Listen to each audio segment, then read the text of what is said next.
O thou divine providence, preserve and protect us. O thou who art our shield, save us and defend us. Keep us beneath thy shelter, and by thy help save us from all ills.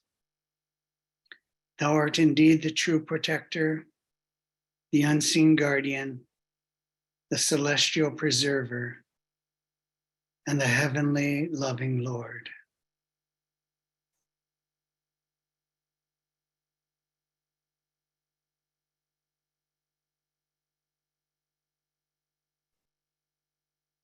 Thank you, Rod.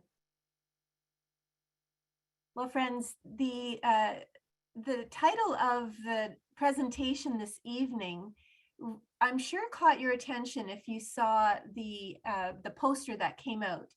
The title is God, Manifestation, and the word Baha. You had me at Baha, so I'm really interested to hear this very unique presentation. And so Dr. Stephen Lambden is with us today. He is a research scholar at the University of California. His doctoral thesis examined the Babi-Bahai interpretation of the Bible in light of its Islamic background. His academic work reflects a special interest in the Bible and the Qur'an and their relationship to Babi and Bahai Arabic and Persian texts. He has published in the Encyclopedia Iranica, Encyclopedia of Language and Linguistics, and several other journals and books. He was the founder and editor of the Baha'i Studies Bulletin. So right there, we feel very special and honored to have you speak, Dr. Lambden. And without further ado, I think I'll turn it over to you to host, to take it away. Thank you, Maureen. Very kind of you to say those nice things. I hope I'll live up to your expectations. And I'll first share my screen. No, down there. Yeah. Yeah, and then hit share. The green in the bottom right. Okay, It should, I think, be there now. Yes, we see it. Perfect. Although I will make it fill the screen as best as I can. It will be fine. Okay, thank you. Well, I should preface any words I say by mentioning that I'm notorious as a speaker for never finishing my presentations. And luck was with you this time when just 10 minutes ago, I tried to find what I think is one of the best portions of my PowerPoint, and I couldn't find where it was. So there's going to be a gap where I'll have to improvise a bit. But I wanted to start off by saying I've changed the title a little bit because I want to focus upon the word Baha, its various letters, and how Baha'u'llah understood those letters and why it's spelled the way it is. And at one of the Baha'i gatherings about 6 or 7 years ago, somebody said, why don't you give a talk about the word Baha and its letters and stuff? So that's the kind of genesis of a good portion of this presentation. And the central Baha'i teaching about the mystery of the Godhead, sometimes we say the unknowability of God, is also a really important subject. So I'm going to mix that in with it, say a little bit about the manifestations of God, and so on. So I'm going to start with a few general Baha'i ideas and major principles reflected in the first PowerPoint, namely this one. And I wanted to start by saying the Baha'i faith or religion, we're not kind of embarrassed about it being a religion. because we believe that religion is the major phenomenon which will regenerate humanity and the world and so on. And if we divorce it from religiosity, its own essence will disappear, because it is a world religion, or becoming a world religion, and it was always intended to be a religion from the very beginning. From the first book of the forerunner of the founder of the Baha'i religion, Baha'u'llah, the first book of the Bab, Deen, the Arabic Persian word for religion, is central there. So it was never not a religion. It didn't evolve such that Baha'u'llah's forerunner had to kind of do something which wasn't quite a religion. From the very beginning, the phenomenon which he communicated was a deen, a religion, always was, and Baha'u'llah renewed that religion as the fulfillment of the previous religion, and in fact of previous religions, plural. So I've written on the PowerPoint itself here, it's a living religion. It's alive today. It's spreading today in various parts of the world. One never knows where people are going to join the new Baha'i religion, what their characters are, what their ethnicity is. And it's an exciting thing to belong actually to a new religion and to witness its spread and its effect upon diverse peoples all over the globe. So you'll see that the founder, who took the title Baha'u'llah, lived most of the 19th century, 1817 to 1892. And we say that it was founded in the Middle East because the founder was born in Persia or Iran, was exiled to Iraq, and then to within the Ottoman Empire, and then to other parts of the Ottoman Empire, including what is today Turkey and Palestine, Ottoman Palestine, now since the 1940s, Israel. So he lived in different countries and gave a message suitable for today's needs. He renewed religion in order to make it, to update it and to infuse a new spirit into human religiosity. It's not the same exactly as Islam, nor Christianity, nor Judaism, nor any other of the great world religions, which, as far as Baha'is are concerned, include Zoroastrianism and Buddhism, for example. They're all legitimate religions, but the Baha'i religion embraces those and aims to fulfill and expound aspects of their teachings, such as will be suitable for today's fast changing and evolving world.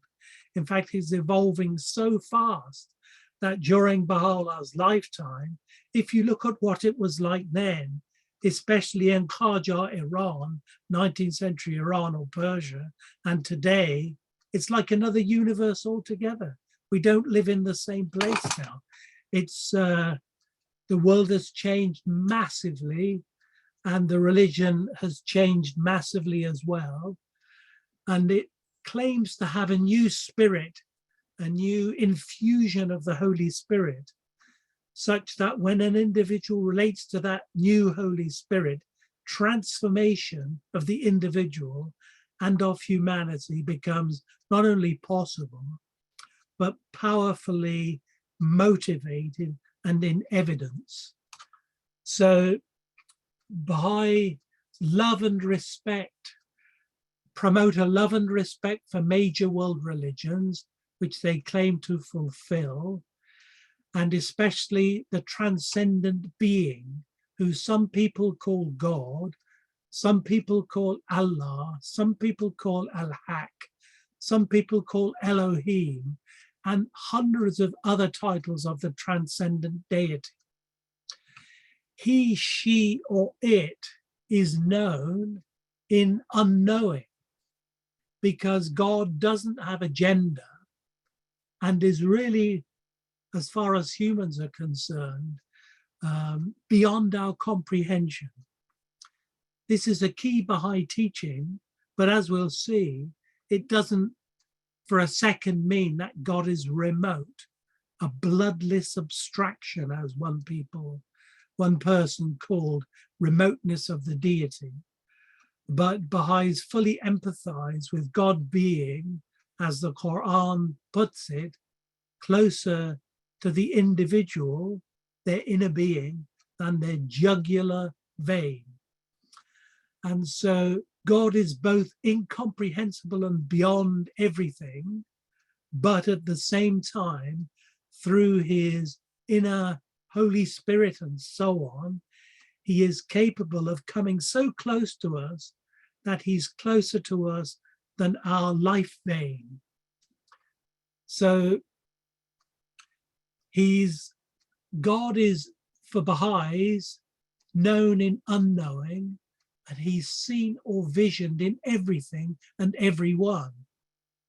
So we see, in inverted commas, the face of God everywhere, in the world, in nature, in science, and in our fellow human beings, because each one of them, as Baha'is view it, incorporates something special and unique, because one of the mysteries of the creation is that God gives to every human being, every soul, a special quality or qualities.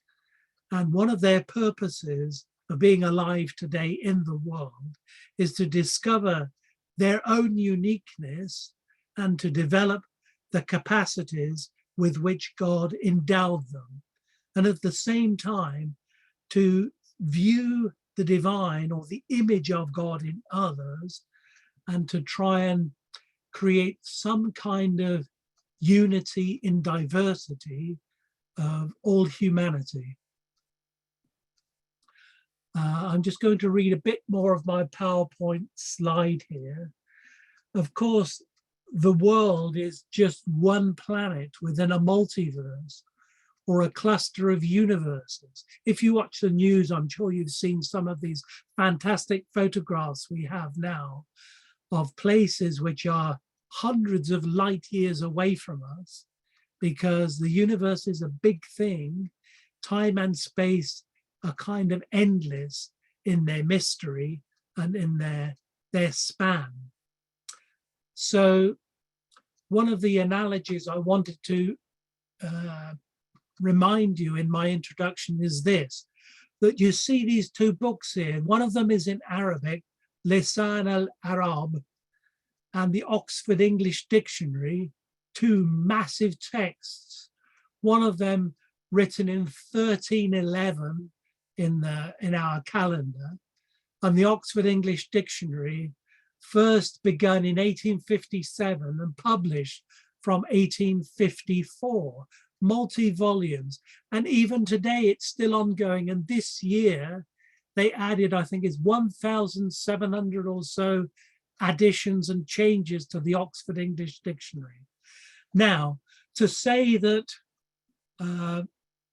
there's no creator God would be like saying that the Lisan al-Arab and the Oxford English Dictionary resulted from an explosion in a printing factory.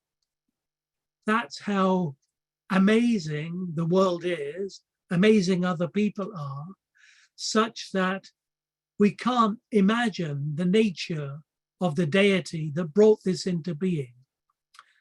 And the purpose of life for Baha'is on one level is to gradually come to know ourselves and gradually, in fact, infinitely come closer towards and know a little bit more about the God who created everybody and who created so many scientific and inner dimensions of things, that he created those kind of things which are so marvelous that it's as if those two dictionaries at the flick of one of his fingers came into being through the minds of human beings, which he did create.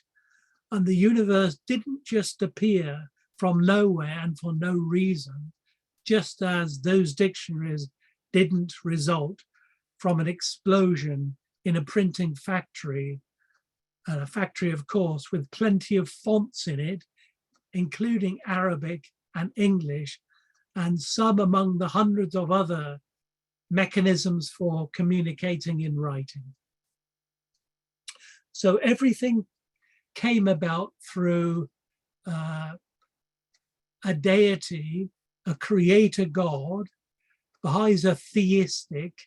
They believe in a God who is a creator God, who brought things into being, created humans and created the universe, the scope of which we can't fully grasp, let alone grasp the nature of the being who brought this phenomenon into existence.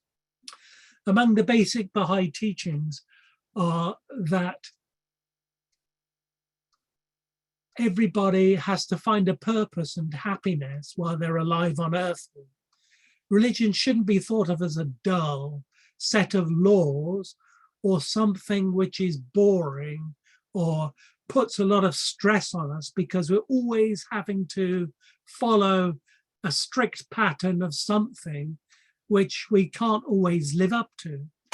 Because as Baha'is view it, religion is meant to bring human happiness.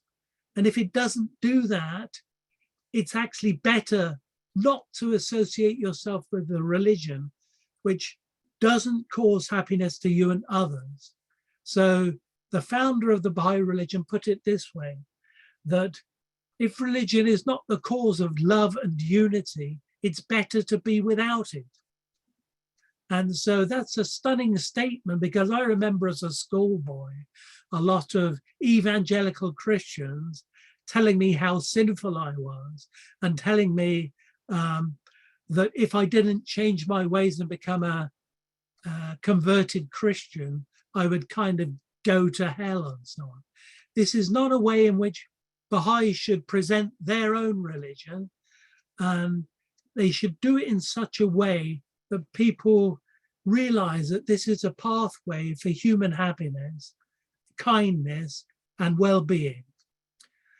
Baha'u'llah's son, who is called Abdul-Baha, when he went to Hungary, Budapest, he spoke to a group of theosophists there who were expecting a major spiritual guru type figure to appear in the world. And they had a list of all of the qualities of this figure. And so Abdul-Baha gave a talk about the qualities of the messenger of God suitable to this time and age. And among the principles he said should be promulgated by this figure is this. In English, he said, he should be a joy bringer and a herald of the kingdom of happiness. So this is one of the things Baha'i as a religion is meant to do, to help human beings realize their potentialities in ways which bring them happiness and joy. And in essence, what Baha'i tries to do is to promote the oneness of humankind, to go beyond limited racism, gender bias, because Baha'is are told and know from their sacred writings that women actually are superior to men. And there are a number of passages which explicitly say that. Neither should there be class prejudice such that certain segments of humanity are looked upon as being inferior to us saved elect. We have to stop thinking in that kind of elitist fashion and see the positive and the good in everybody. There's a famous story, you probably heard this before. It's an apocryphal story, not in the New Testament, that Jesus was walking with his disciples and the disciples chanced upon a dead dog. rotting and looking not very great. And they complained about the state of the dog to Jesus.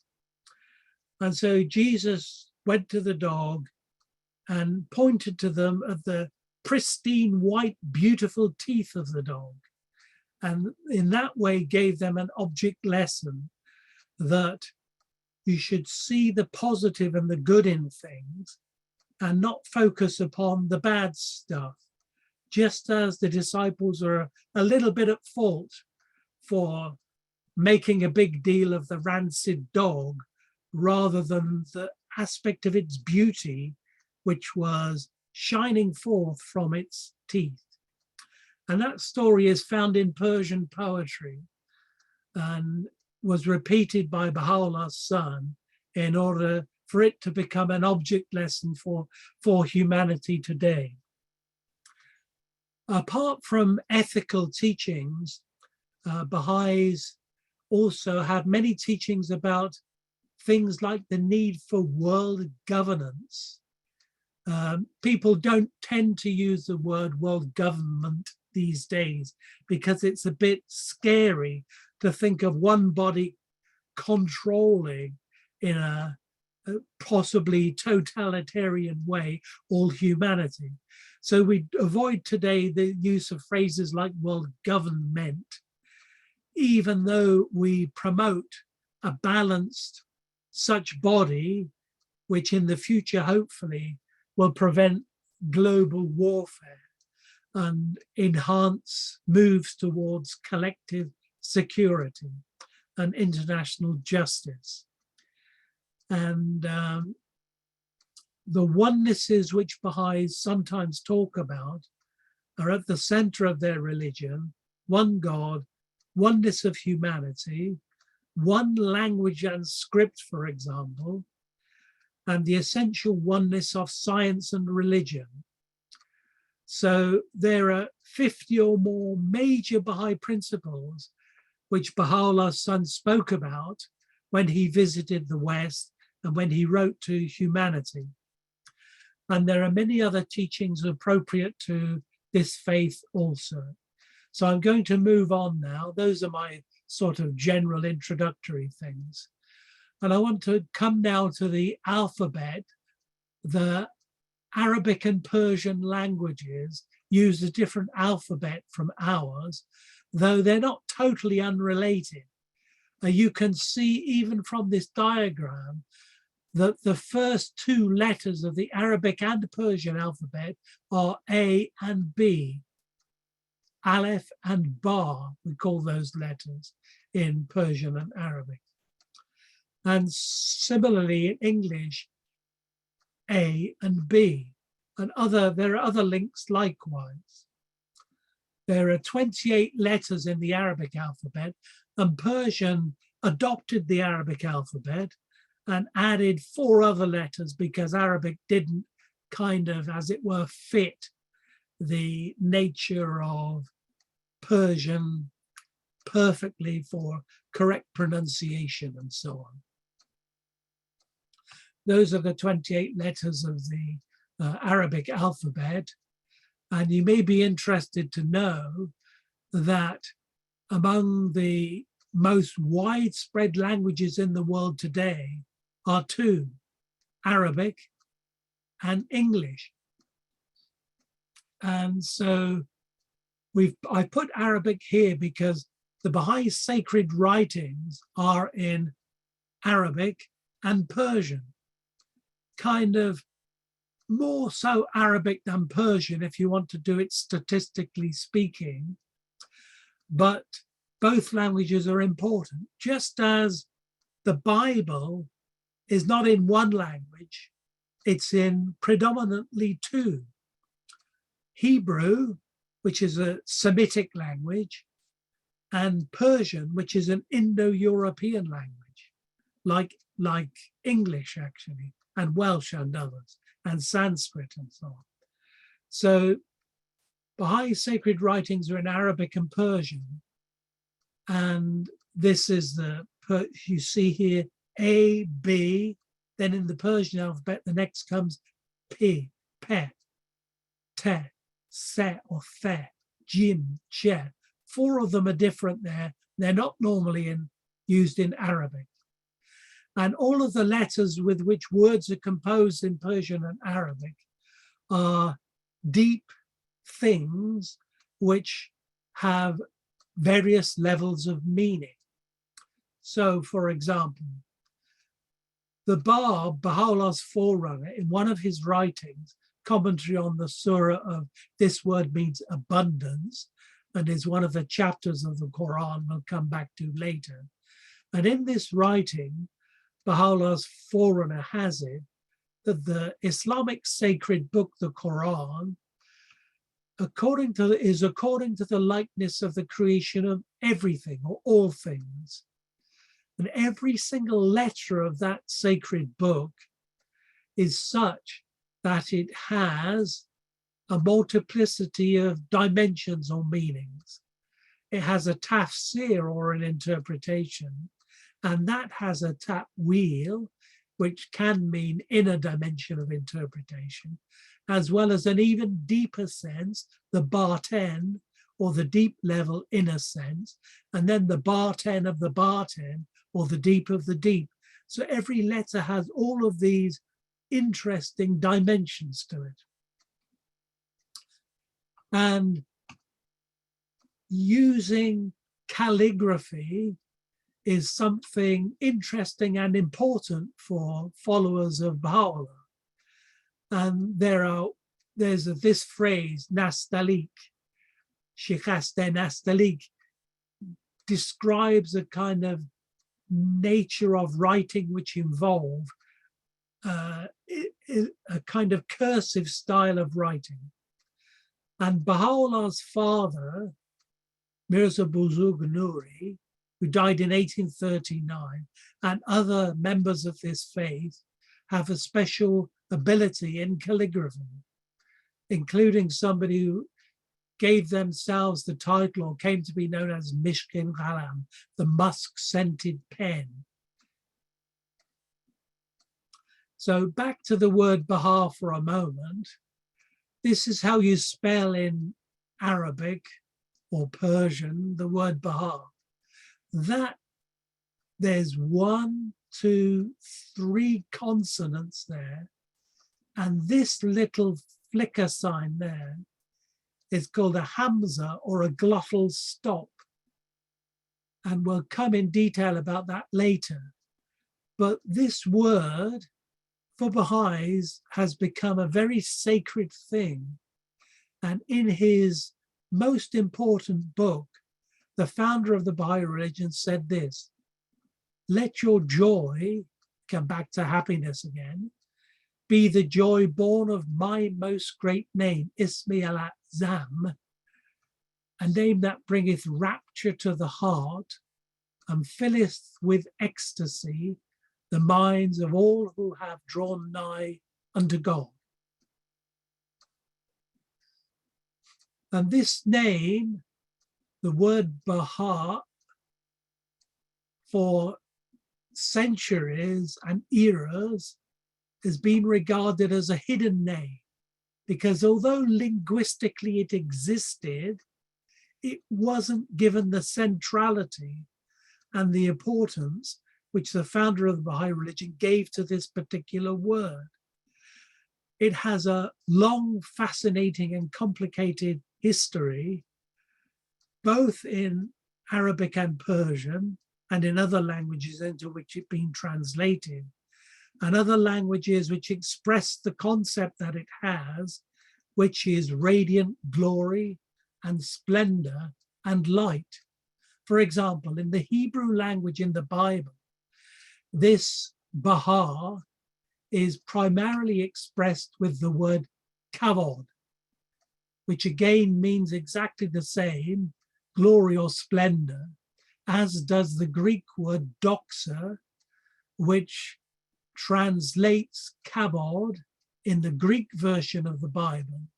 And Baha'u'llah himself pointed out these words being expressive of a prediction of his nature and title in earlier sacred writings. So if I can get my cursor in the right place, we can move on. I put these two pictures here because this is Baha'u'llah's father, Mirza Buzurg Nuri, died in 1839. He was a master calligrapher, and this is one of the apostles or disciples of Baha'u'llah who was a master calligrapher. His calligraphic works sell for thousands of pounds or dollars today and are much sought after by people who are specialists in the beauties of Arabic and Persian calligraphy. And I put this picture of Tarazullah Samandari here because he was another master calligrapher. And some of us will have met him actually. My own brilliant wife, Professor Sholeh Quinn, he is the uncle of her mother, whose name is Manijer Samandari. So the Samandari family and the calligraphy are dear to Sholeh and I for various reasons, especially because this man, Tarazullah Samandari, wrote specially for Sholeh a piece of Baha'u'llah's poetry and has put it into a special notebook. I wanted to put up another picture, but time didn't quite enable that to happen, which shows Tarazullah Samandari, Sholeh's mother, and Sholeh herself, all in the same picture. Now, Baha'u'llah, apart from having this very powerful word Baha at the center of his titles or being, his ordinary name was Mirza Hussain Ali Nuri. Mirza is a nice way of saying Mr. Hussain is a sacred name in Islam, as is Ali, and Nuri describes the place where Baha'u'llah spent his childhood. In other words, the place where he was born in Tehran actually, but he spent a few years in Nur, in Mazandaran in Iran. So he has this special name, Hussain Ali. Hussain is the martyred Imam of very great significance, and Ali for Baha'is and Shia Muslims was the immediate successor of the Prophet Muhammad. So that was the name that his father gave to him, but he himself came to adopt the word Baha. And this is a beautiful calligraphy of that person I spoke about earlier, in which the word Hussein is mirrored and the word Ali is present also. If you can see my cursor, the letter A is there, then A, then the Y sound comes there. So Ali is there and over here, and Hussein is there and there. So it's a beautiful piece of calligraphy, that. And once again, a glimpse at Mishkin Ghalam, the musk-scented pen, who composed these lovely pieces. Now for Baha'is, the word Baha has cosmic traces throughout the universe, and it's composed of three letters, B, H, and A, and this Hamza or glottal stop. And it has, in ordinary linguistic terms, 20 or more different meanings. Some of them on a basic level have to do with incomprehensibility, for example. Shiningness is another one.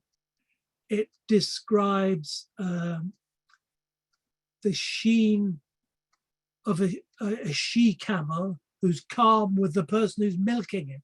A whole range of meanings, which we won't go into right now, except to focus upon the high-level theological senses which this word had. Baha'u'llah's son wrote what we call a scriptural writing or tablet about the meanings of the word Baha. And this tablet is written inside these two stars or haikals, either side of this calligraphic spelling out of the word Baha. 2 letter B's here without the dot, 1, 2, 3, 4 letter H's, and this, we call it the greatest name diagram, spells the word Baha in 4 different directions, symbolizing the whole of the universe. That's why we say that this very powerful word and the founder who expressed it is something which affects and goes through the whole of the universe. And there's no time to read all of the details which have to do with this fascinating interpretation. We'll just go now to each of the letters and say something brief about them. This is the letter B in Persian or Arabic, and it has a little dot beneath it. This is like one of the waves of the sea, and this is like the dot from which all of the letters were scribed. So if you wanted to write this top wave-like thing or eyebrow type thing, you'd start with that and then you'd spread it along. And this dot is like the generation of everything, all of the letters of the alphabet, whatever language they might be in. And in Arabic and Persian writing, when it's isolated, it's like that. If it's in the beginning of a word like Bab or Bab, B-A-B, it's like that. If it's in the middle, it's like this. And if it's at the end of a word like the second B in Bab, it's like called the final B. And Baha'u'llah in his writings expressed interesting things about the shapes and nature and meanings of this word B. In this writing called Lohi Ishraqat, the letter B is spoken about in this way. The point, i.e. the dot, subdot of the letter B, is at the center of the circle of names and marketh the culmination of the manifestation of letters in the world of creation, and so on. It's the first letter, in fact, of the Bible. Berashit is the first word in the Bible. The Qur'an as well begins Bismillah ar-Rahman ar-Rahim. B sound is in those 2 massively important sacred books. And so that has a wide range of interesting meanings. The second letter of the word Baha is this letter, the letter H. When that's on its own, it looks like this. When it's at the beginning of a word like that, in the middle like that, and at the end of a word like this. So when you learn Persian and Arabic, you have to enable your mind to compute 4 different things to express the sound H. Now, Baha, it's the second letter, so it's like this one with the dotted B before it. And so I've already mentioned this, but the letter H is important in theology, Islamic and Baha'i ways, because it has a numerical, all of these letters have numerical values. B is 2, H is 5. So Bab, for example, which means gate, is 2 + 1 + 2, adding up to 5. That's also the value of H itself. So these are interesting configurations which are meditated upon and spoken about in the Baha'i sacred writings. And this is a writing of Baha'u'llah which interprets the letter H in one of the portions of the Qur'an. And quickly translating this, even though I can hardly see, I'll do my best. We ornamented the night of power with the H, the letter H in other words, in order that the people of Baha might be certain that this is the mighty, greatest name of God. And that's how this particular writing begins. And so the letter H is singled out as being a special component of divinity and of the greatest name of God. Okay, we'll move to letter A now. The letter A, English and Arabic have this in common, as we mentioned earlier. They both have it in common because it begins with an Egyptian ox's head. That's the shape of it in ancient scripts. And you can see how somebody has done this to show how it morphed in form a little and eventually became something like the letter A in Phoenician and Greek and English and so on. And it took on slightly other shapes in Hebrew and so on. And here's another, the two horns of the A, you see them here. And so it kind of became bits of the English letter A, and the Hebrew letter A, which I think I've got in one of my slides later, is a kind of horned bull type shape as well. So B, H, then A, the letter has an ancient history. And if you add up the letters for A, it's 1. In Arabic, it's said to be Aleph. That's how you spell the letter A. A is 1, L is 30, F is 80. And the total is 111. And that particular interesting fact is made,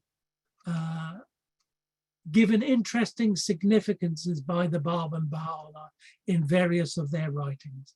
We might point out that in the sacred writings, both Baha'i and Islamic, at the beginning of the text, it's often said, he is. And often nothing follows it at all. So the he is, not that God is a man, but this he is, and then nothing, according to the Baha'i sacred writings, means he is incomprehensible. We can't know him. Doesn't say anything. And H and W of the he is, huwa is how you say it, again is 5H and 6W. The small things are not consonants, so they don't have a numerical value in the same way, huwa. And the huwa sound and shape is an interesting thing, and that adds also up to 11. And here's a writing of Baha'u'llah in which he explains the meaning of the letter A. And I'll leave you to go back and look at the recording if you want to read that and get an idea about what is said there. But he says that the letter A symbolizes the absolute divinity.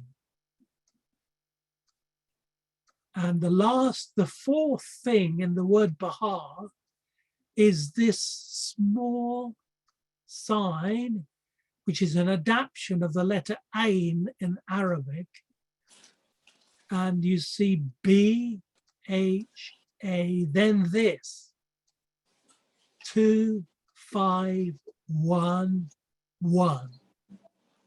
2 plus 5 plus 1 plus 1 is 9, because the word Baha has a numerical value of 9. That's why for Baha'is, 9 indicates the number of perfection, because you can't go higher. 1, 2, 3, 4, 5, 6, 7, 8, 9. When you come to 10, you repeat things and it goes in another way. So for Baha'is, 9 is a number of perfection, and the word Baha symbolizes that. And the glottal stop here, the small flickery sign, is a very interesting phenomenon as well. And it's the Arabic word for it is Hamza. and has a numerical value of 1, and we've already said that now, so I won't spend too long talking about that. All done. Thank you. Thank you. More details there, which we can come to at another time. In Arabic grammar, there are 2 kinds of Hamza. You can look at that later. And the way Hamza appears in the language, the written language, is an interesting thing too. Now, I just wanted to put a couple of words where this word Hamza occurs. This word here, sabit, you see there's sabit, and the throat kind of ceases for a moment, sabit, un. And that in Arabic means the Sabians, or the group of people who are religious, legitimately religious according to the Qur'an and other holy books. And Baha'is regard this religion as one of the earliest forms. And so the glottal stop Hamza occurs, as it were, in the middle of the word sabit-un.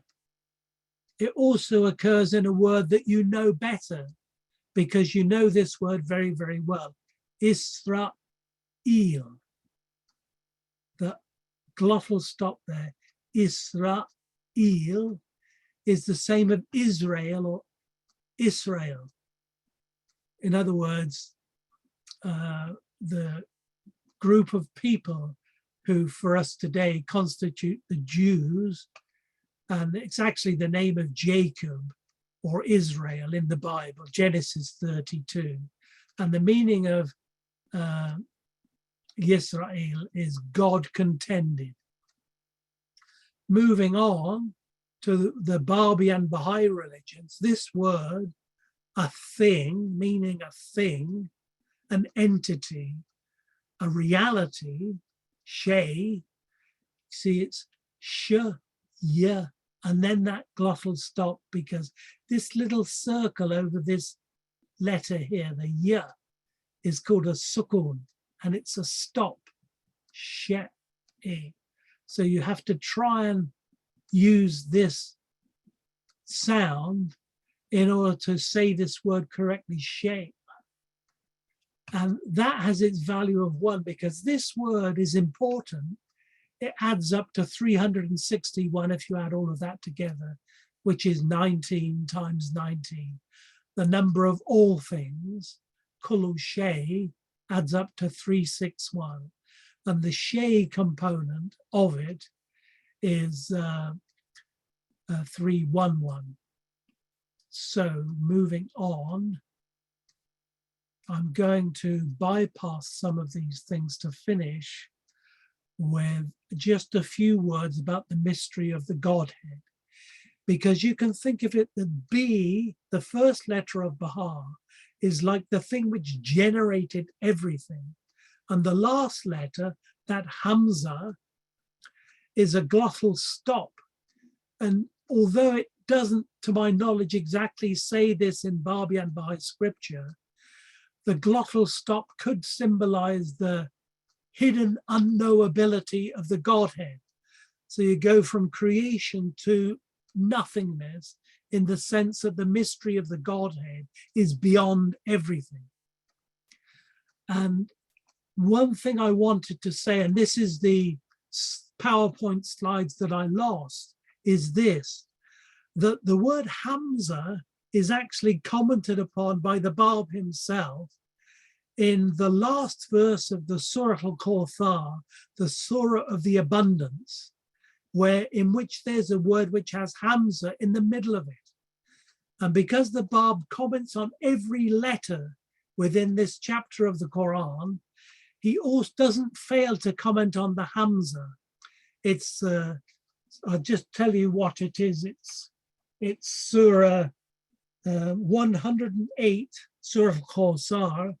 The last verse, in the middle of the verse, has the word Hamza there, and it has to do with an Arabic word meaning contending or opposing.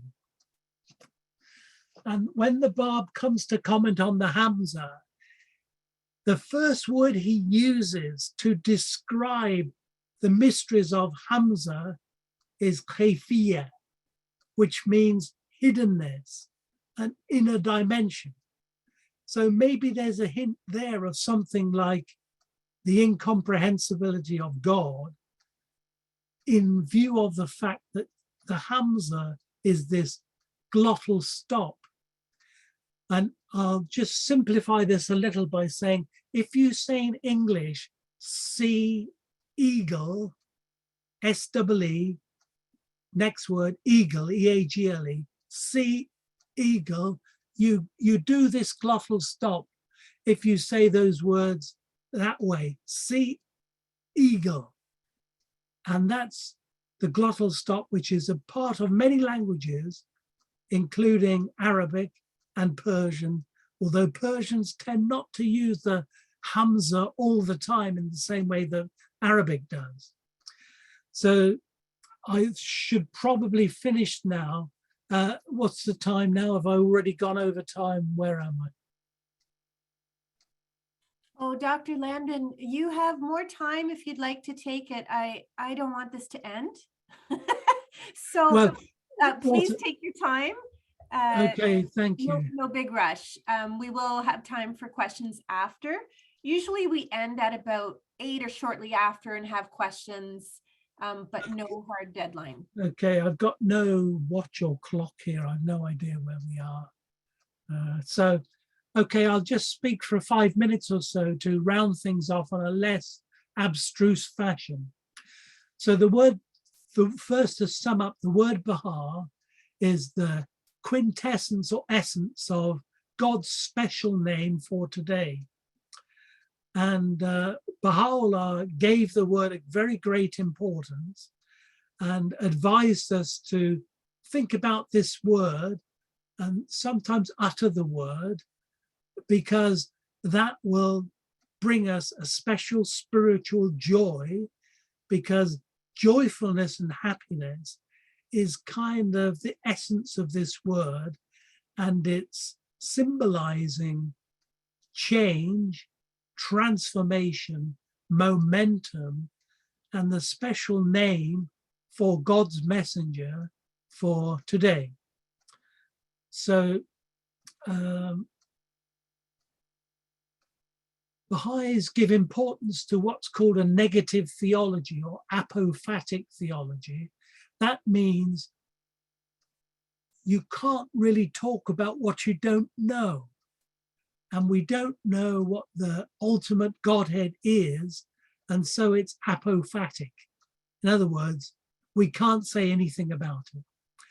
His messenger, symbolized by the messengers of God, and they include Noah, Abraham, Moses, Jesus, Muhammad, supplemented by the Bab and Baha'u'llah for today. And there are 9 of major world religions altogether.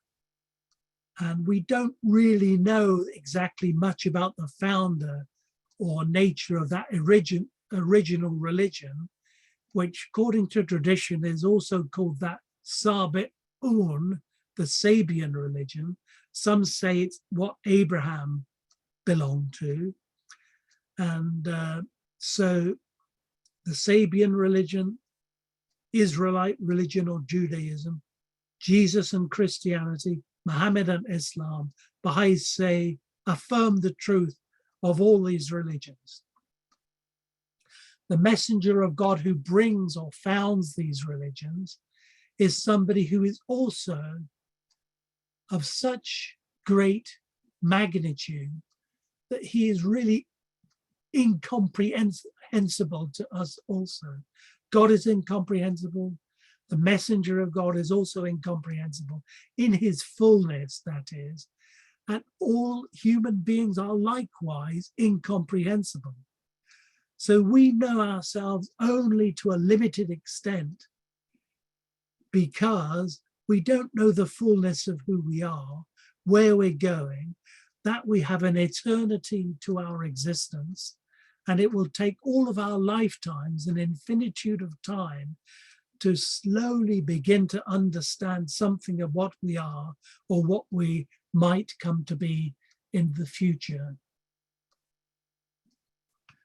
So all individuals then are unique, having a special soul or inner reality and a special fitra or innate essence. And I won't go too much into these matters now. So one might say that the Baha'i religion is supra-monotheistic because God is one, but in his essence, ultimately, it's much more than this. Even those attributes which we ascribe to God don't really, in the Baha'i viewpoint, describe the nature and mystery of the fullness of the Godhead. I'm going to move forwards quickly and try to find a statement here written around the 1st century BC, or definitely the 1st century BC, because this is when this person, Philo of Alexandria, lived. Now, if you listen to this as a Baha'i, do not suppose that the existent, in Greek that's to on, truly exists, is apprehended by any man. In other words, God, the ultimate reality, truly exists in a way that's apprehended by man. Why should we wonder that the existent cannot be apprehended by man when even the mind in each of us is unknown to us? So this person around the time of Jesus, a near contemporary of Jesus, wrote this in Greek. Do you think you can understand the nature of the deity? Because in reality, you can't even understand the nature of yourself. And Baha'u'llah actually affirmed the truth of this, both with respect to God and with respect to human beings not really knowing themselves. In fact, these two truths carried on and were reverberated in the history of religions countless times by insightful people living in diverse countries and belonging to diverse religions or forms of philosophy. Finally, then, sorry about this to drag forwards, no time to, this is what I was looking for. Letter or tablet of the son of Baha'u'llah to Dr. August Forel, who died in 1933. In his day, a very famous scientist. And this is what Abdu'l-Baha says in the tablet to him.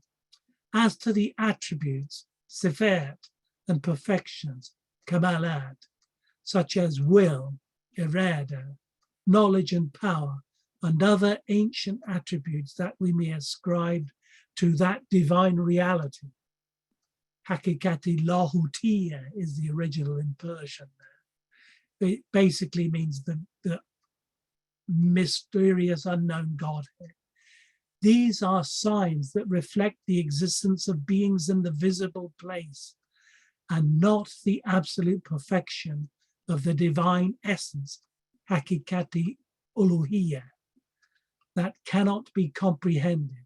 Thus we say his, i.e. God's, attributes are unknown.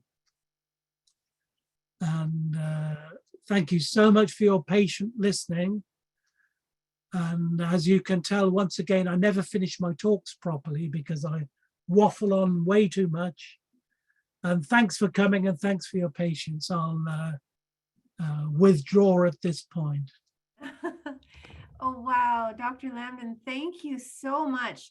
If you'd like to stop sharing your screen, we could probably see one another a little better. Okay, yeah. Are you available for questions? For sure, yes. Okay, Yeah. I have one or two. I'm quite kidding. Yes. That presentation was so profound. And I'll tell you what it did for me, and then we can open it up to questions. It just reignited this love for the Baha'i teachings that they are there's no end to their depth. You know, just when I think I'm understanding, I realize I'm not understanding. There's so much more to learn, and you brought such beauty to this mystery. I have to go back over that presentation because it was so interesting, and I really am unaware of about 99% of what you just taught me. So thank you very much. No, thank you. You're very kind. So illuminating. So friends, it's time for some questions. So what we'll do is a combination. If you'd like to raise your hand or send me, Maureen O'Neill, a question in the chat, and then I can share it. I can read your question. But I'm sure there are questions and comments. And maybe everyone is still processing what you've just shared with us. Oh my goodness. Thank you enormously for sharing all of that. Friends, does anyone have a question that you'd like to pose?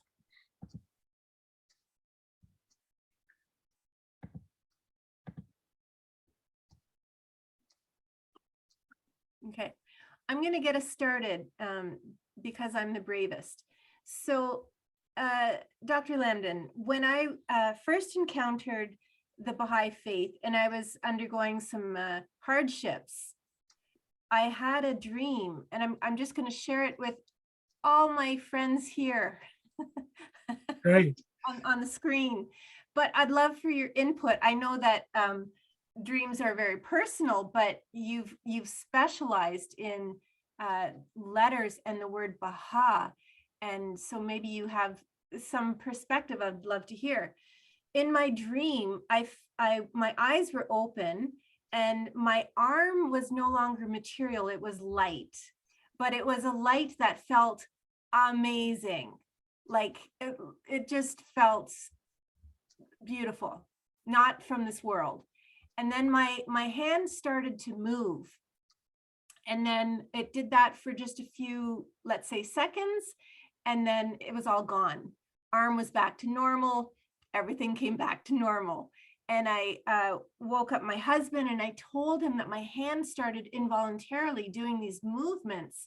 And I said, like, every movement was just, it felt so nice. And I knew some sign language. And I said, it was like, my hands were like doing sign language, and it was like a B and then like an A. And then I shocked myself when I realized I had spelled Baha with my hand with the sign language. So that's about it.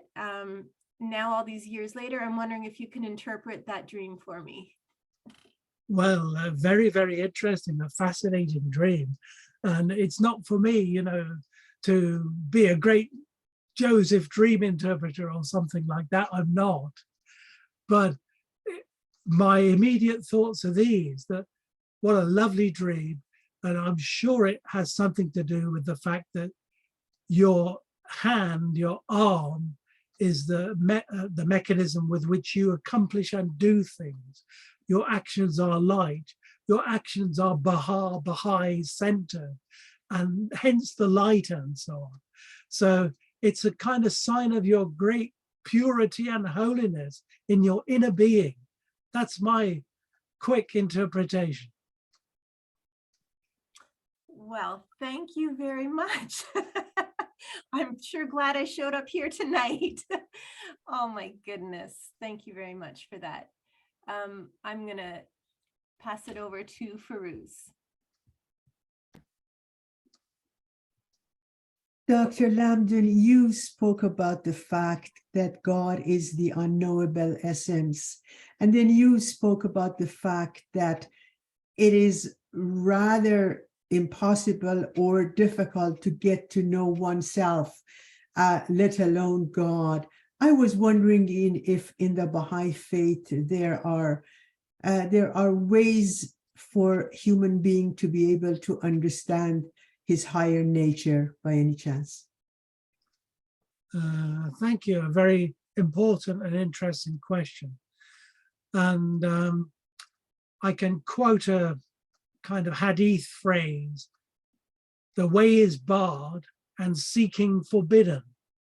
So you just cannot understand the nature of the ultimate Godhead. But having said that, he or she or it, you don't have to think of it in male terms exactly, because there's not only a masculine pronoun, huwa, there's also hiya, also beginning with the letter H and so on. And so in trying to understand God, you have to understand that he is reflected in his messenger. And although you can never fully understand God or his messenger, there's enough, as it were, in ordinary terms, there's a great deal to be getting on with, as it were, because relating to Baha'u'llah is relating to God, and relating to other people is relating to God, if that relationship is a spiritual or inner one in the right way. And so one, following the directives of Baha'u'llah, his laws and teachings as best one can, one then moves in the direction of a greater nearness to God. So it's the Baha'i belief that there's no such thing as absolute human perfection, that once we become a Baha'i, and subsequently we never ever reach a stage where we can say, okay, that's it, I've done it, I'm saved, I've made it, I've got all the perfections, because we don't even know what all the perfections are, no idea about that. We might know a few of them relative to this planet Earth, but then we have to remind ourselves that we're going on beyond this world to other worlds which have no end to them. And so nearness to God is an eternal, endless process. And we try our best in a state ideally of happiness. And I don't even like to use the word struggle, but we do our best to move in the direction of nearness. And the sacred writings promise us that if you make an effort, no matter how small, you will reap the benefit of that. The worst thing is apathy and not being interested to progress spiritually, such that a dead end is reached. And all of us from time to time will feel disappointed with ourselves, disappointed with others, disappointed with God also. Remember that hidden word, which was actually in my talk if I did everything there. And Baha'u'llah says, hearts, qulub, will be disturbed and minds will be troubled as they try to get to grips with me. The hidden words itself says that. So we can feel a little bit comforted that when we make an effort on the spiritual path, it's still going to be challenging at times, but it's always going to be a challenge which we can overcome. And so depression, hopelessness should ideally not be part of the vocabulary of a positive-minded Baha'i. Sorry, I'm waffling there a little bit. So those are my immediate thoughts to your fascinating question, which is one which haunts us all from time to time. Thank you very much. Thank you very much. Hamid, I'll invite you to share your question, and then I have 2 questions in the chat. Yes, thank you. First of all, I would say that I thoroughly enjoyed the talk, but I had a little bit of, I didn't like one part of it, and I would like to say what that is. And that is the interpretation on Mrs. O'Neill's dream. Oh, right. Yes, and I would like to say that Abdul Baha said that every human being has a psychic power, but we because we don't have the knowledge of it, we shouldn't be, developing it. We shouldn't be, as trying to, dwell on it. And also we shouldn't be interpreting. So therefore, and every human being, as you said, is very unique, and every thought is unique.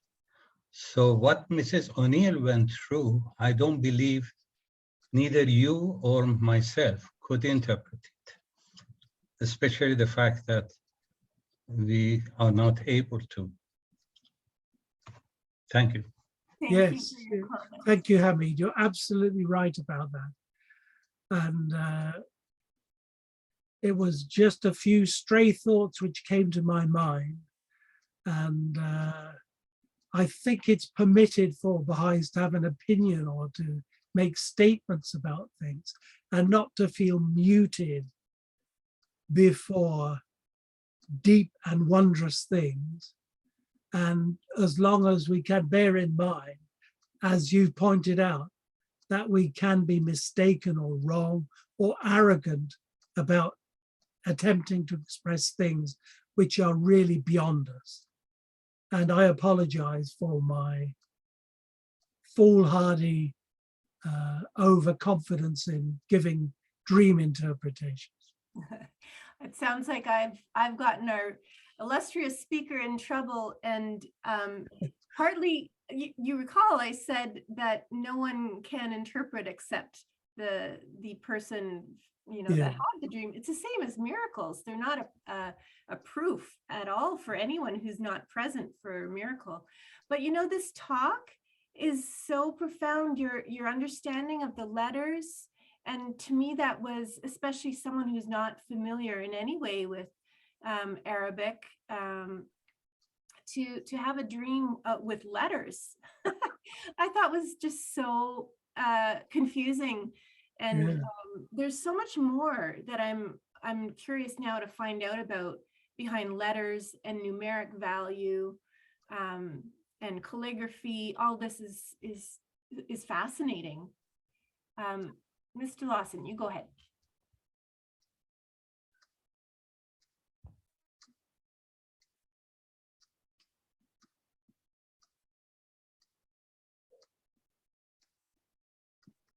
Thank you very much. Thank you very much, Steve. That was a wonderful presentation. Thank you. And every second of it, beautiful, and making me very curious. Slides that we didn't have time to see. So it's an enormous amount of book, and which began, what, 50 years ago now, and carrying on. This is how it works. My question has to do with something that your presentation brought home to me in a way that it had never happened in the past. That is to say, in your study of this topic, this endless topic about the meaning of the word Baha, have you encountered in the writings anywhere either the Bab or Baha'u'llah or Abdul Baha or anyone else, Shoghi Effendi or Ishraq Khabari, making a connection between the word Baha and the fact that Baha'u'llah was born in the city of light, or grew up in the city of light, that is to say, Nur, which means light in Arabic. So Baha means light, and Baha'u'llah is Nuri, that is light, light enhanced or light soaked is a better way to think about it, perhaps, if we're just looking at the word, but the actual place is called light. That's my question. Yeah. I don't recall precisely that, though it may well be the case that people have drawn attention to Baha usually is translated glory and splendor, as opposed to light being the central thing. And the other word which is central is Zia, D with a dot, the Zia. word. And you find that in Sayyid Kazem's writings in particular. But one thing which came to my mind, I just finished a paper about this word Baha. And in writing that up, I realized that when Shoghi Effendi translated Epistle to the Son of the Wolf, that dawn prayer of the 5th and 6th Imams, verily I beseech thee by thy Baha, in its fullness, and Bahi and Abha and Baha, all those 3 words, they're all translated as light by the Guardian in Epistle to the Son of the Wolf translation of that particular phrase. It's very light-centered. And in the Tablet of Carmel and other places, Baha'u'llah does lay a tremendous emphasis upon the radiance of his being as far as Nur, the Nur dimension of his new revelation goes. And so I was wondering why Shoghi Effendi avoided glory and splendor and radiance and just uses light alone in translating the word Baha when it occurs 3 times along with Bahi and Abha, all of them given the sense of light. And so that the light dimension that you're talking about did hit me in the face recently.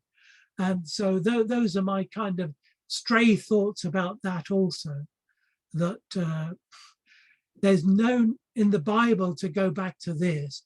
And I think Baha'u'llah was influenced by this in certain of his tablets. When the book of Revelation said, no need for the light of the sun or of the moon, but the glory of God, the Baha'u'llah, will be its radiance or its glory. And so Baha'u'llah goes further than that and basically says, there's no need for the light because I am the light and this religion is the light. And so Nur in certain of those places is given this fantastic centrality beyond radiance, beyond glory, beyond splendor and so on. So those are my preliminary thoughts about that. Thank you, sir. Thank you very much. We have 2 questions which I'll group together in the chat. One is about the pronunciation of the Bab. And I heard the wife of a local Christian minister pronounce the Bab as rhyming with dab, lab, etc. Are there variations in the proper pronunciations of his name? And then if I can add a second part, B, how different is a manifestation of God from Nabi, prophet, and Rasul, messenger? And is the idea of manifestation related to Sufi concepts? Right.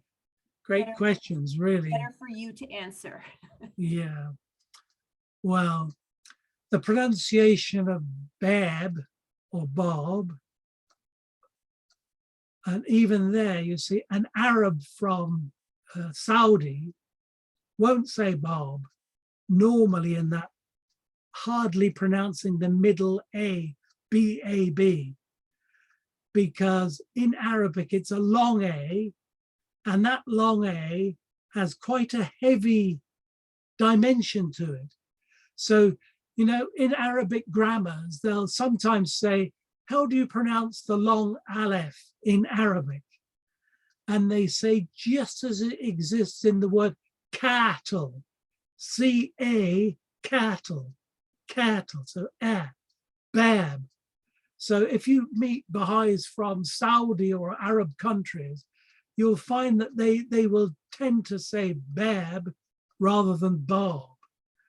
And Persians who don't normally pronounce Arabic in the classical Saudi correct fashion will flatten the level of pronunciation in the word bab to in that sort of way. But both are correct. It would be wrong to say Bab is the only right way to pronounce it, and that Bab is more correct or something like that. I think that would be probably a wrong thing to do. And languages are pronounced slightly differently in different places. The technical books as to how you should say it will give you an indication. So cattle rather than something else. So the example the questioner gave of that Slav or whatever it was, is more of the correct Arabic way of saying the letter A. So they're probably right to say that, but only right from an Arab dimension of pronunciation. Sorry, I've forgotten the second part to the question. It's the difference between prophet and messenger, or Nabi and Rasul. Right, yeah. So Nabi, as everybody knows, means prophet. And you'll find in some answered questions and elsewhere a definition of prophet, like Ezekiel and Daniel and Jeremiah and so on. And the word prophet is used outside of that context also. And in the history of Islam, prophet was accorded to the ulama, who were particularly learned. They inherited their status of prophet-like from the prophets of the children of Israel. And Rasul, messenger, is what Muhammad, the way Muhammad referred to himself in the Qur'an, Rasulallah and Khatam an-Nabiyyin, the messenger of God and the seal of the prophets. So they both come in chapter 33, verse 40. And both of those terms in the Baha'i interpretation are legitimate to use for holy people and messengers and prophets and so on. But Baha'u'llah basically taught that his status is beyond that terminology. So he's not simply a Nabi and not simply a Rasul, but Mazhar-i Kulliyah, a universal manifestation of God, which is something similar to Rasul, but in some respects beyond that also, because the era of prophets and messengers was sealed by the Bab. And in this age, we have the beginning of a new era with messengers of such magnitude that Nabi and Rasul, prophet and messenger, don't adequately describe them. So Mazhar, messenger, also has a long and interesting history. The Bab didn't invent manifestation of God.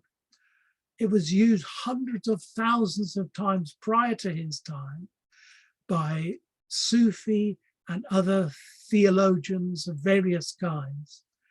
And just to give a few names, Mullah Sadra, Ibn al-Arabi, Abdul Karim al-Jilli, etc., etc. Hundreds of people used manifestation. So the Bab kind of centered his, what in academic terms we say theophany, the appearance of God, on the word mazhar, manifestation, in an interesting way.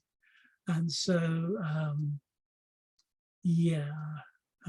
interesting question, yeah. Wonderful, amazing. I'm learning so much. I'll turn the question over to Farideh Via. Go ahead. Yeah, Allah Hafa. Oh my God, I enjoy so much, especially all the Persian word he's mentioning. Oh, so beautiful. Just for his information, that I had the bounty to go to Nur Mazandaran, Thakur, the house of Baha'u'llah as the youth. And Baha'u'llah mentioned my name is Baha and my country is Nur. Mm. And this, you was talking, it was very moving, and I was so happy to see Todd, but Todd speaks something of Farsi. And my question is that, is the paper he mentioning, he wrote, is he's going to put in website his his lecture? Well, what will appear on the YouTube link is this Yeah. presentation. So the slides will be in the YouTube video. Oh, Dr. that's Lambden, awesome. there's been questions about how people can get their hands on your presentation. Is Yes, that, is that yes, fine yes, to yes. just say that the presentation will be made available Yes, if we yes. recorded?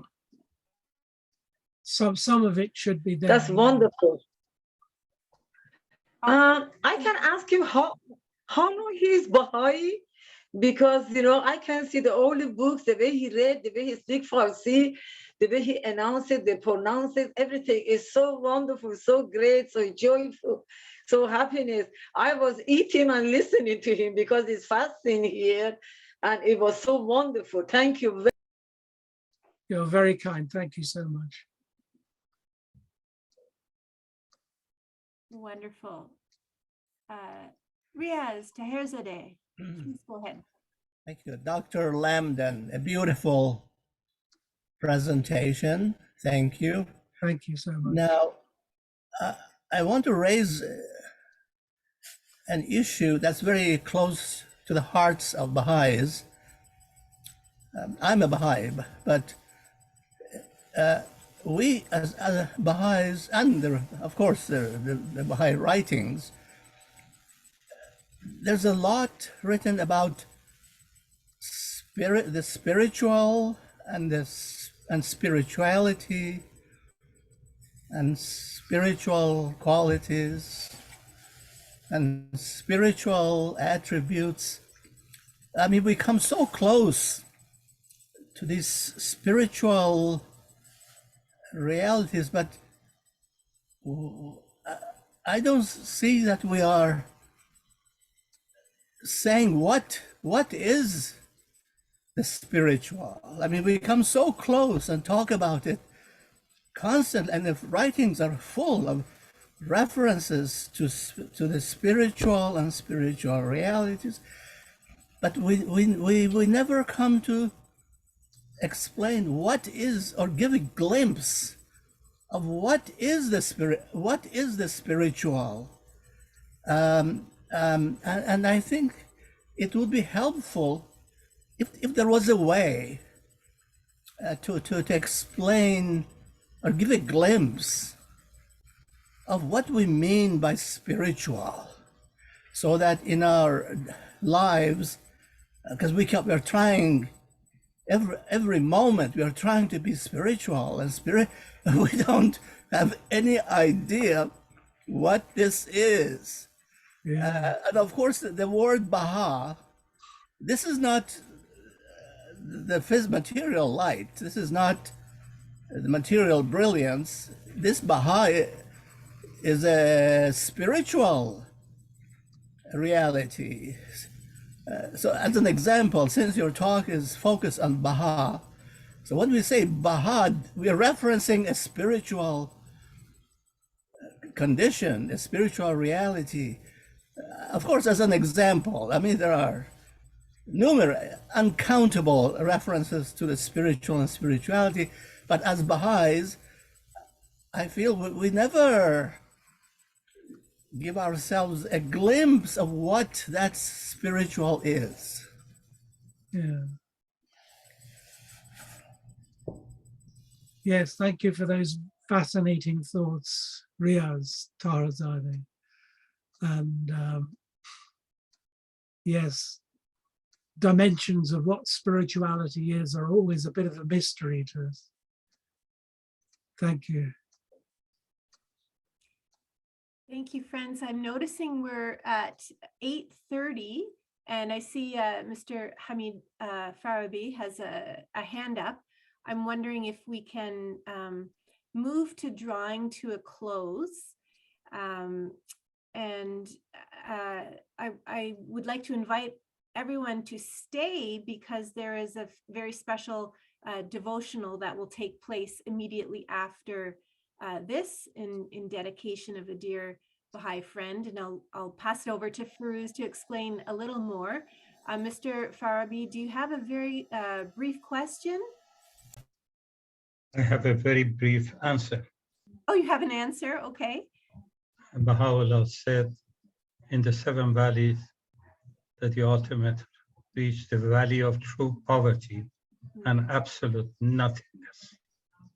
This is response to Mr. Taherzadeh. And Thank you. I think Adib Taherzadeh also explained that in his books and in his talks, that when we completely become self-effaced, that is when we have reached the spirituality. Thank you. Thank Beautiful. you very much, Maureen. Thank you for letting me introduce the devotional part of tonight. Our very dear friend Furuzan Lewis is here tonight, and we know that Shole and Dr. Lambden and Dr. Todd Lawson and many other people who are here were good friends with Dr. Lewis, Dr. Frank Lewis, who was the head of the Persian Studies in University of Chicago. So we saw fit to dedicate this portion of tonight's devotional to Frank, who was a great friend, one of the most humble people we've seen, a scholar par excellence, and I cannot say more. You have to be a scholar in order to introduce Frank. So I'm wondering, I know that some of our friends from Malaysia and Indonesia weren't able to log in. We have had problems with our link. I apologize to them all. I know Mr. Chi is here, but I was wondering if somebody could start the, Tara is here too. So I'm wondering if probably Mr. Chi and Tara could start the devotional part, and any of you who can stay, we can devote tonight to Frank. Furuzanjan, would you agree, Azizam? Sure, thank you very much. Thanks to you and everyone else. Really appreciate it. Thank you.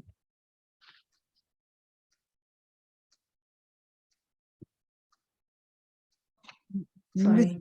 Mr. Chi, where are you? I'm here. Hello, Mr. Chi. Okay, I'll start the devotional with the Basta prayer. Thank you. Let's pray.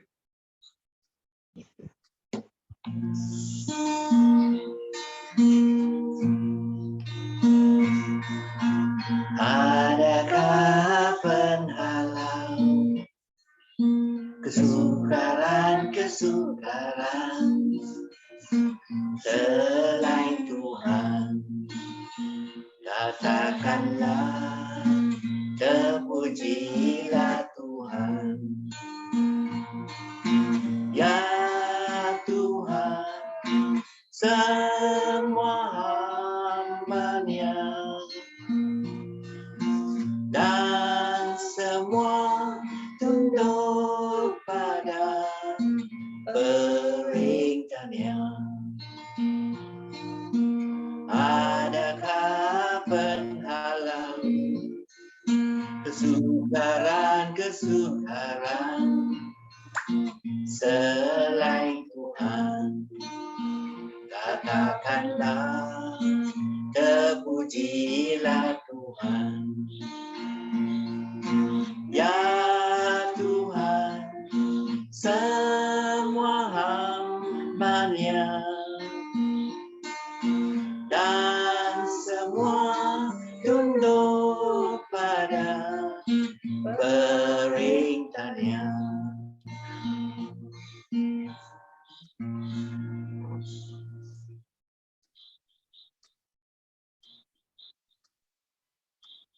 That was wonderful, wonderful.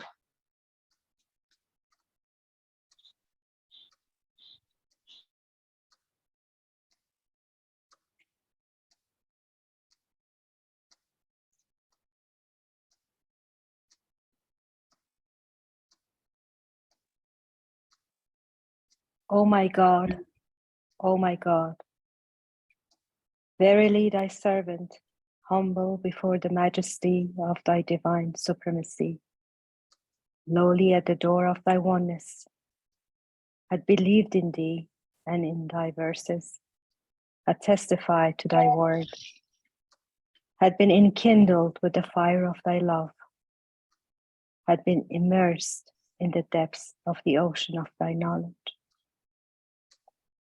had been attracted by thy breezes, had relied upon thee, had turned his face to thee, had offered his supplications to thee, and had been assured of thy pardon and forgiveness. He had abandoned this mortal life and had flown to the kingdom of immortality, yearning for the favor of meeting thee. O Lord, glorify his station. Shelter him under the pavilion of thy supreme mercy. Cause him to enter thy glorious paradise and perpetuate his existence in thine exalted rose garden, that he may plunge into the sea of light in the world of mysteries. Verily, thou art the glorious, the generous, the powerful, the forgiver, and the bestower.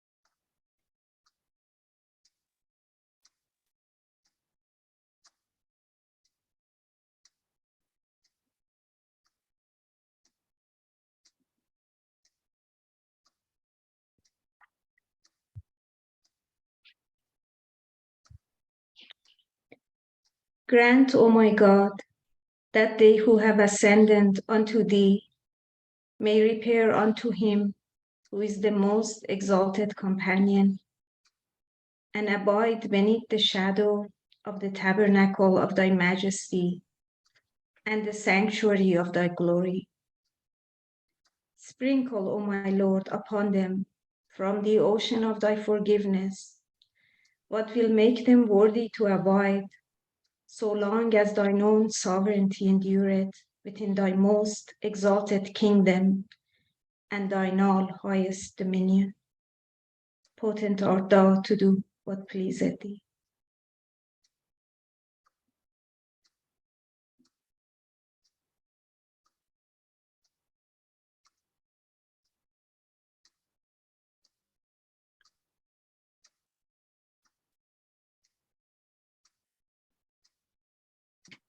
Can I say just a word, please? The question about what is spiritual. Earlier we had what is spiritual from Mr. Taherzadeh. A beautiful question, and these are the kinds of questions that we love to think about and embrace. But one of the, and then Mr. Farabi mentioned that the meaning of spiritual is in the seven valleys, of course. Very true, always beautiful to be reminded of this, but another meaning of spiritual is the following: that death is an illusion, and we do not speak of someone who has passed in the past tense ever. We do not speak about a was, especially with the only person I have ever met who deserves the title of prince, Franklin Lewis, an incredible human being. We are reminded with this departure of our love for him every day. There was no one in the Baha'i community like Frank Lewis. And it is wonderful that you're having this period in this presentation to think of him, and by thinking of him, to be with him, and to be with his beloved Foruzan, who is a joy to see here tonight. That's all I wanted to say. Thank you. Thank you. Thanks. May I add a quick word of affirmation of what Todd just said? When I think of Frank, I think of somebody of such sweet kindness and amazing erudition that there was nobody quite like him. He was truly unique. And I don't know anybody who didn't adore him and appreciate the wonders of his true erudition and kindness. If we had to make a list of Baha'is we know who were saintly, he would be at the top of my list for sure. And we remember him with loving appreciation. And as Todd says, he will always be around, because just thinking about him kind of, he's there. He's there.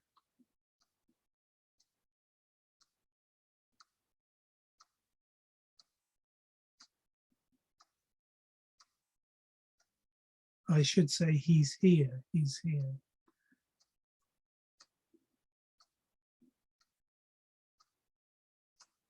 Could some of our friends from Indonesia or Malaysia say a prayer? Nasrin Khanum, could you start saying a prayer? I apologize that the link wasn't working well. I really apologize. No problem. I'll say in Indonesian. Ya Tuhanku, ya Tuhanku, persatukanlah hati hamba-hambamu dan perlihatkanlah kepada mereka maksud-Mu yang agung. Semoga mereka itu mentaati perintah-perintah-Mu dan tunduk pada hukum-Mu. Tolonglah mereka itu ya Tuhan, dalam usaha mereka, dan karuniakanlah kepada mereka itu kekuatan untuk mengabdi kepadamu. Ya Tuhan, janganlah Engkau biarkan mereka itu, tetapi bimbinglah langkah-langkah mereka dengan cahaya pengetahuan-Mu, dan riangkanlah hati mereka dengan kasih sayang-Mu. Sesungguhnya Engkau penolong dan Tuhan mereka itu.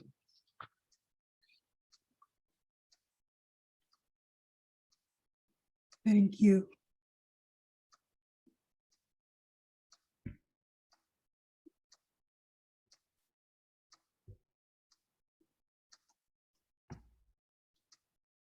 Friends, feel free to say a prayer. Mr. Perimal, please.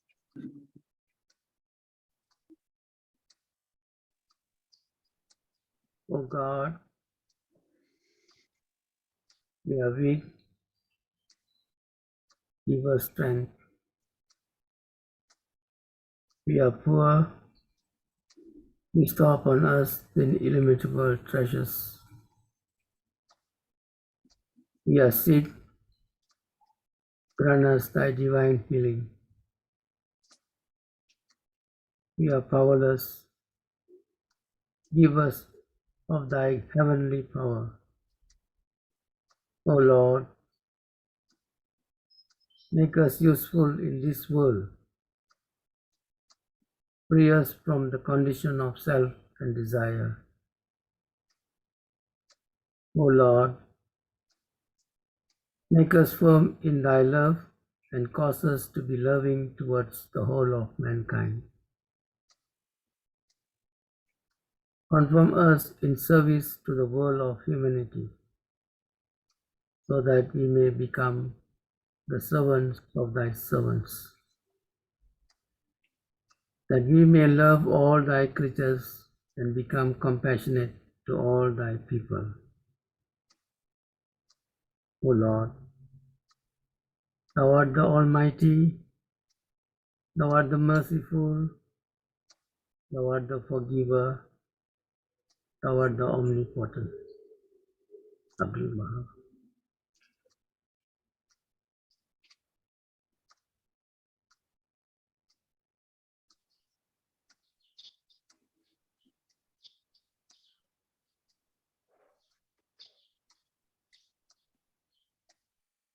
I'll say a prayer.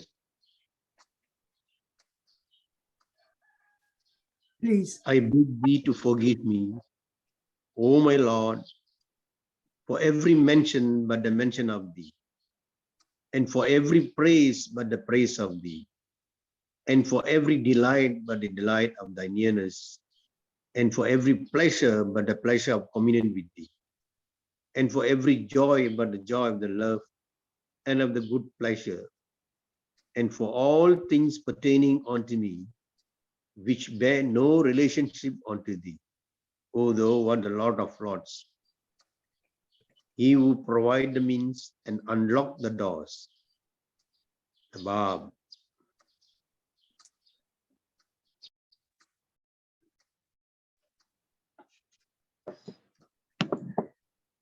Is there any remover of difficulty save God? Say, praise be God.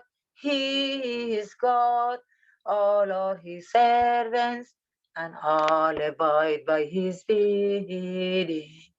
Is there any remover of difficulty save God? Say, praise be God. He is God. All are his servants, and all abide by his bidding. Is there any remover of difficulty save God? Say, praise be God. He is God. All are his servants, and all about by his bidding. Oh my God, oh my God. Glory be unto thee for that thou hast confirmed me to the confession of thy oneness, attracted me unto the word of thy singleness, and kindled me by the fire of thy love, and occupied me with thy mention and the service of thy friends and maidservants. O Lord, help me to be meek and lowly,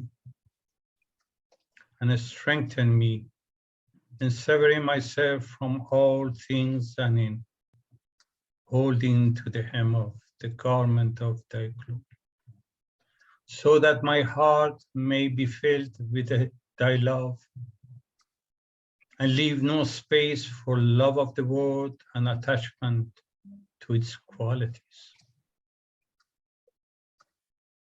O God, sanctify me from all else save thee. Purge me from the dross of sins and transgressions, and cause me to possess a spiritual heart and conscience. Verily thou art merciful, and verily thou art the most generous, whose help is sought by all men.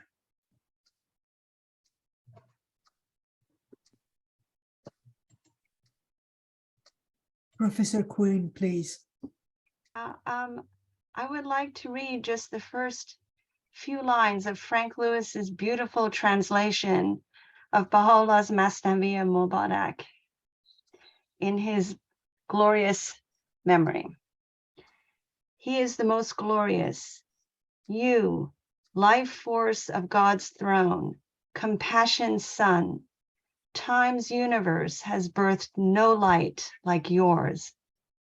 From seeing God creation's eyes are barred, or in a few words, I'd show the unseen world, that all souls might pledge fealty to you, that every heart become a thrall to you, that all the world grow drunk and mad with love, with both hands offering up their willing souls. Pride of the age, just say the word, your cause, and they'll lay scattered at your blessed feet. Baha'u'llah.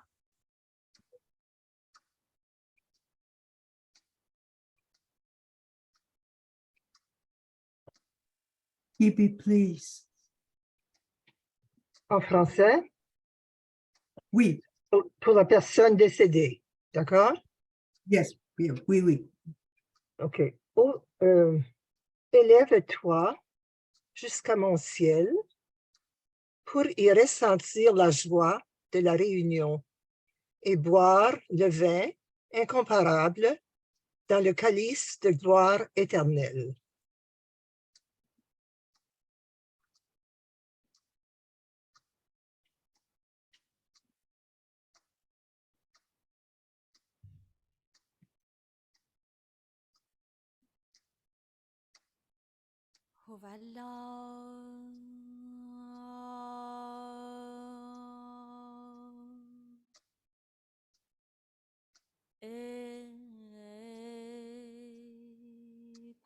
پروردگار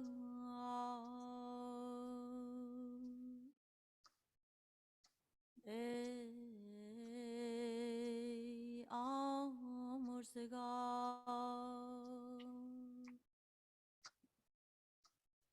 این محفل به ذکر تو آراسته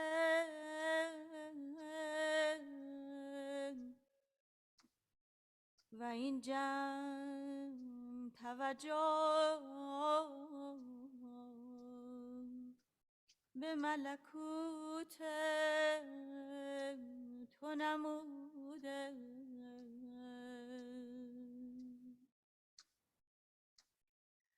دلها پر مسرت است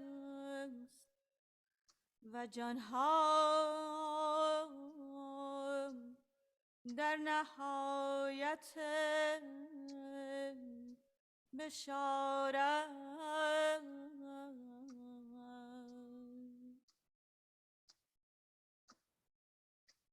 خداوند مهربانا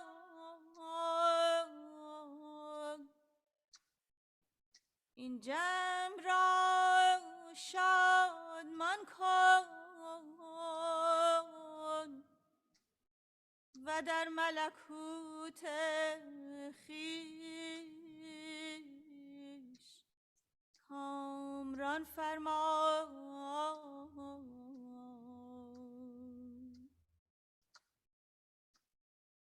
گناه ببخش پناه بده آگاه کن و به بارگاه ملکوت درآی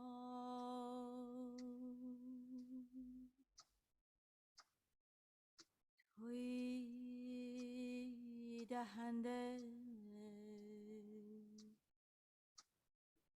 تویی بخشنده و مهربان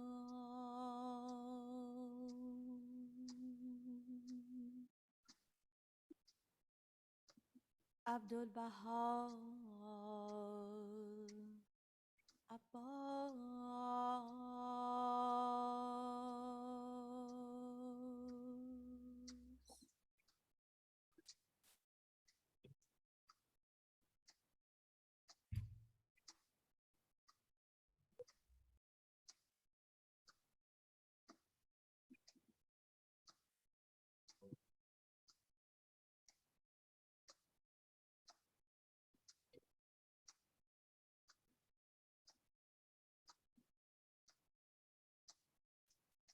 Dear friends, tonight was a very, very special evening.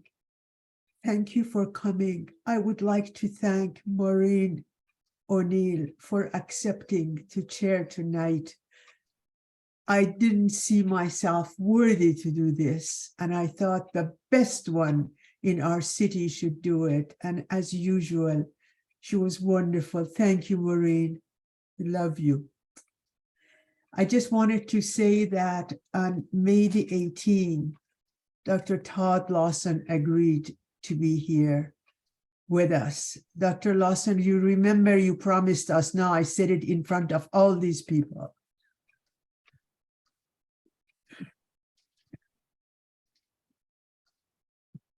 Thank you, everything. Furuzanjan, it was wonderful to have you. We weren't able to come to Chicago, but Chicago came.